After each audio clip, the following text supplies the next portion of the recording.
नमस्कार दोस्तों। हमारी आज की कहानी है स्कूटी चलाने वाली बेशर्म बहू। शीतल संपन्न परिवार की बड़े शहर में पली बढ़ी लड़की थी।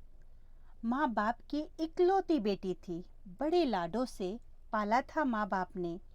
एक बार जो मांगा वह तुरंत हाजिर हो जाता। सूरत के साथ साथ उसका किरत भी बहुत सुंदर था और उच्च शिक्षा भी हासिल की थी। एक तरह से देखा जाए तो सर्वगुण संपन्न शीतल थी। एक शाम को शीतल के पापा घर में मिठाई लेकर आए और बोले, बधाई हो, हमें अपनी बेटी के लिए बहुत अच्छा रिश्ता मिल गया है। लड़का पढ़ा लिखा इंजीनियर है और देखने में भी बहुत हैंडसम है। एकदम हमारी बेटी के जोड़ का है। दोनों परिवार मिले। लड़की को लड़का पसंद आया और लड़के को लड़की पसंद आई। फिर क्या था, चट मंगनी पट ब्याह हो गया। शीतल की शादी छोटे शहर में हुई थी, जहां आज भी घर की बहुओं को घूंघट में रहना पड़ता था। ऐसे तो शीतल का ससुराल भी संपन्न था, लेकिन छोटे शहर में आज भी लोगों की सोच संकीर्ण है। वहां घूंघट में रहने का रिवाज आज भी चलता है। इसीलिए शीतल को भी घर में बड़े बुजुर्गों और रिश्तेदारों के सामने घूंघट करना पड़ता था। शीतल की सास देविका जी इस मामले में कुछ ज्यादा ही सख्त थी। वो घर के आस पड़ोस के लोगों तक के सामने भी शीतल को घूंघट करने को कहती थी।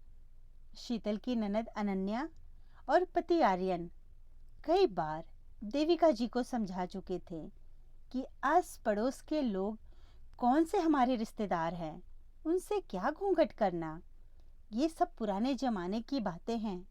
आज तो जमाना बदल गया है। लेकिन देविका जी किसी की एक न सुनती।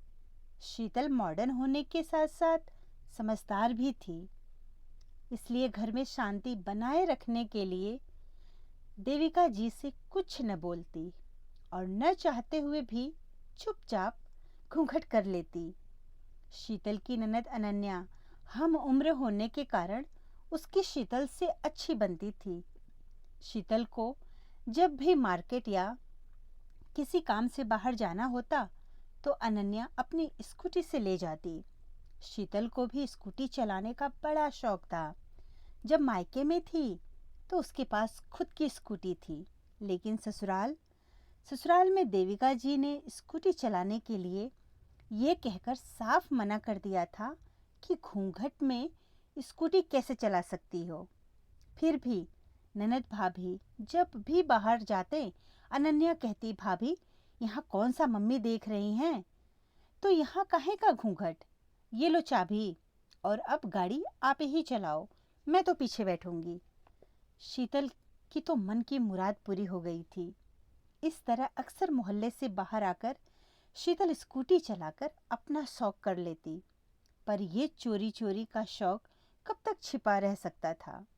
एक बार अनन्या के चचेरे भाई, जो शीतल के रिश्ते में जेठ लगते थे, उन्होंने शीतल को स्कूटी चलाते हुए देख लिया। फिर क्या था, वही हुआ जिसका डर था। जब तक शीतल और अनन्या घर पहुंचे, उसके पहले ही भाई साहब घर पहुंचकर देविका जी को पूरी जानकारी दे चुके थे। देविका जी गुस्से से आग बबूला हो गई थी। भाई साहब के जाते ही देविका जी ने अनन्या के गाल पर जोरदार थप्पड़ जड़ दिया। ये देखकर शीतल थर-थर कांपने लगी। मैंने मना किया था ना कि शीतल यहाँ स्कूटी नहीं चला सकती, फिर तुमने उसे अपनी गाड़ी क्यों चलाने दी? और शीतल, तुमने तो हमारी नाक ही कटवा दी। कम से कम हमारी इज्जत का तो ख्याल किया होता। ये तुम्हारा मायका नहीं जो खुलेआम सबके सामने गाड़ी और अपना मुंह दिखाती फिरो। देविका जी गुस्से में बोले जा रही थीं। शीतल और अनन्या दोनों चुपचाप सुन रही थीं।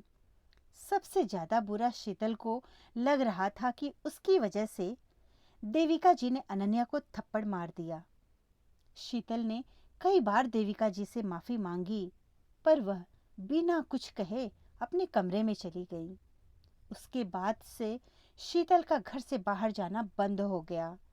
अगर शीतल को कुछ काम भी होता तो आर्यन या अनन्या से बोलकर मंगा लेती। एक दिन देविका जी की अचानक तबीयत खराब हो गई। ठीक से कुछ बोल भी नहीं पा रही थी। शीतल घबरा गई। उसने जल्दी जल्दी आर्यन को फोन लगाया, पर उसका फोन बंद आ रहा था और अनन्या दूसरे शहर अपनी सहेली की शादी में गई हुई थी। घर में शीतल और देविका जी के अलावा कोई नहीं था। अब तो शीतल को कुछ समझ नहीं आ रहा था कि क्या करे। और देविका जी की हालत और बिगड़ती जा रही थी। उसने किसी तरह देविका जी को अपने पीछे स्कूटी पर बिठाया और अनन्या की स्कूटी से उन्हें हॉस्पिटल ले गई। मोहल्ले वाले मदद करने की बजाय घूर घूर कर शीतल को स्कूटी से देविका जी को ले जाते हुए देखते रहे। डॉक्टरों ने देविका जी की हालत देखते हुए उन्हें आईसीयू में भर्ती कर लिया। तब तक आर्यन भी खबर मिलते ही हॉस्पिटल पहुंच गया। जब देविका जी की हालत सुधरी तो डॉक्टर ने बताया कि इन्हें दिल का दौरा पड़ा था। थोड़ी भी देर हो जाती तो कुछ भी हो सकता था। ये सुनकर शीतल और आर्यन के हाथ पांव ही फूल गए। लगभग एक हफ्ते बाद देविका जी को हॉस्पिटल से छुट्टी मिल गई। शाम को मोहल्ले की कुछ औरतें देविका जी से मिलने आईं।